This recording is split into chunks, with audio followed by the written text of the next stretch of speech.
been 2 long years since we've seen you at the last birthday show. No kidding. And of course, we all miss you, and all your fans ask about you. And what's been going on in your life for the last 2 years? I know that you. Well, I was in the hospital for 4 months, and had a blood clot, and then they found a kidney infection, and they're working on that now.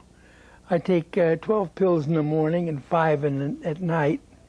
I walk down the street, I sound like a maraca. You know, a college medical student could walk around me once and get a degree. Think back on your remarkable life. Do you have any regrets? Oh no, that I wasn't born sooner. About the only one. I don't think about death because I don't know life yet. My earlier years, I used to read a lot. I lived to learn. Now that I've met Lothian, I'm learning to live. Yeah. I write a letter to Lothian every day, and sometimes it's just a poem telling her how much I love her and I thank her for all she's doing. I've never seen anyone work as hard as this woman has. Do you see more pieces on canvas in the mixed media in the future like this? I think so. You like working in this medium then? I do, very much.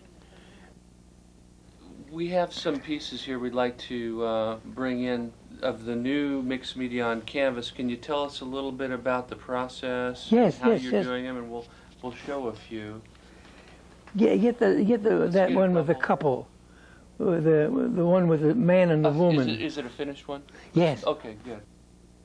Okay, this is the actual mixed media on canvas. Yeah, it is of Prismacolor pencils.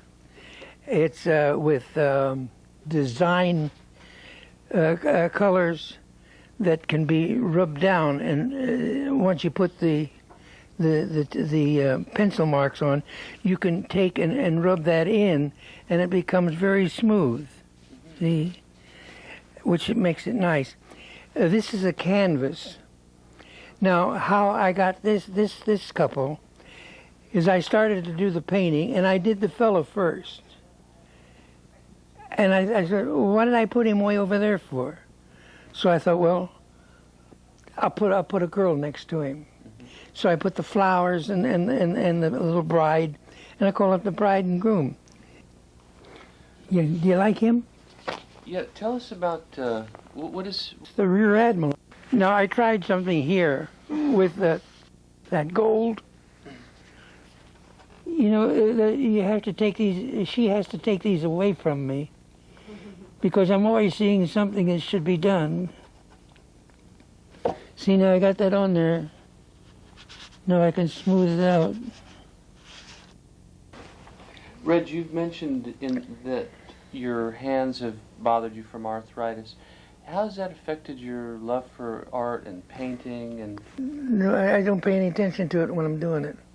That's a secret. Really?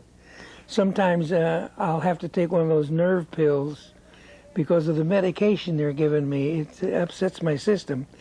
And now, like some of these drawings that I did, you said, that's a good one and stuff. I probably did it 4 or 5 times through those canvases, the way I slice them up and get rid of them, you know. Okay. And it takes maybe 2, 3 to get one because you can't erase very well. You know, once you put it on that canvas. Right. And the canvas is as difficult as the painting. It would be better if I painted. Each line is perfect. Now, I think that's a clever idea. I stole it from Leonardo da Vinci. And it was so strong that you didn't miss one little dot, you know. But now I have to hold my hand, like I'm doing it right now. I'm holding my hand up to draw, because my arms get so tired, you know.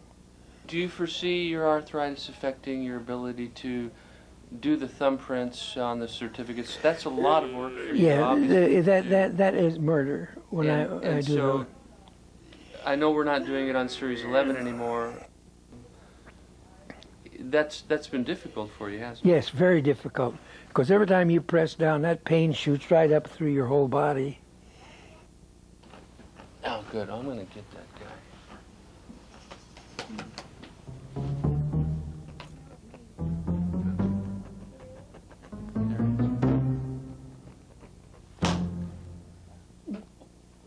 You're supposed to say, do you want to see God, and then hit him. But it's fun. It's really fun.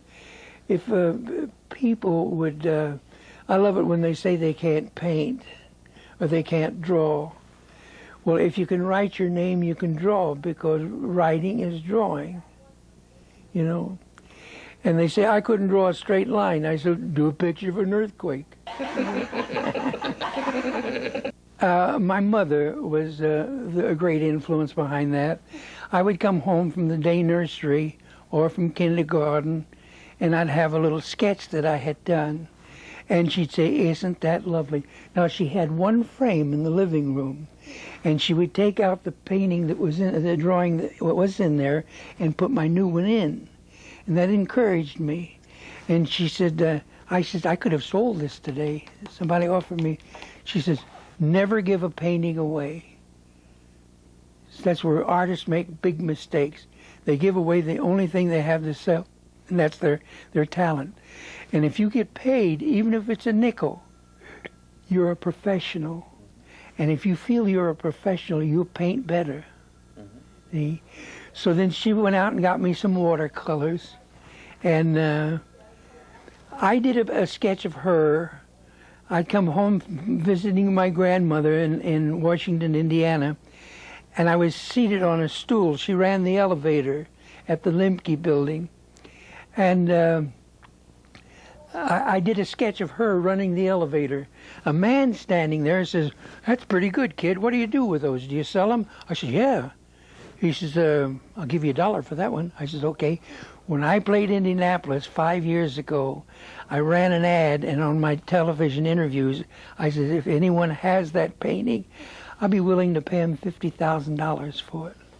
I never did hear from anybody, but I would have bought it. I would have loved to have had it, because it was a nice drawing, really? Even though I was a little kid, about 7 years old. And did you sign it? Yeah, You signed it. I signed it. You're Red Skelton. He says, is that your name? Yeah. How are we doing? Good. Are you okay? You feeling okay? Oh, yeah. Okay. Oh, fine. Okay. God, I was thinking about going to a disco. Do you foresee another birthday party when you turn 85? I hope so. I would like to do another appearance at one of the shows, because I love these people. They must like me because they want something that I've done in their home, and it becomes a treasure to them. And to me, that's one of the highest rewards you can get. Buy a video means nothing, you know. You're doing a performance and they're watching you. But this is something personal. The man did it with his own hands, his own mind, and used the colors that he thought of. Now, even with my illness, to use these wonderful pastels, to use pastels is not easy, but it has a feeling of how I feel inside. The characters, the faces and stuff, they're looking at me. When I do these drawings, the first thing I do is the eyes, because it's watching me then all the time. And if I start to do something, I look at the eyes and it says, no, he's saying no, or he's saying yes, you know. Oh, when I did the old man, I had gone and seen the bridge on the River Kwai, and my little boy, who was very ill at that time, was seated in front of me, and I says, Richard, I got an idea for a pantomime. I'm going to do an old man watching a parade. And when I made it up on the spur of the moment, And then I heard and I wrote down things. Then I did the whole thing for him, straight through. And I played the bridge on the River Kwai in the background. Then I thought, well, wait a minute, that's I'm using somebody else's stuff. So I wrote Red's White and Blue March, and I put that behind there. And when I did it for my little boy, he cried. And I thought, oh boy. So when I did it out on the stage, I could see little Richard sitting in front of me, and tears came to my eyes. And every time I do that, old man, watching that parade, tears come to my eyes. And it's actually a review of all dramatic moments in drama. The start off is happy and stuff, and finally at the finish, he watches the flag go by and everything, you know. And it's a very touching thing. Brings me such great pleasure and honor to have done this interview. Well, I'm the one that should be honored because you're a fine gentleman, and you're an honest gentleman. That's what's important in life. And you're a good man. You have a good family, and you love people, or you wouldn't be selling art. You don't actually sell art, you're introducing it to the people. There's a difference. Some of these guys are hucksters, you know. I've never found you to be that way, and I'm very proud to be associated with your gallery. I think it's a fine galleries, all of them that you have. And the people that work for you are gentle people. They're kind, they're considerate, which is very much important. Thank you, Red. It was a pleasure. It was an honor and a pleasure to be with you, Addi. Thank you. Mm-hmm.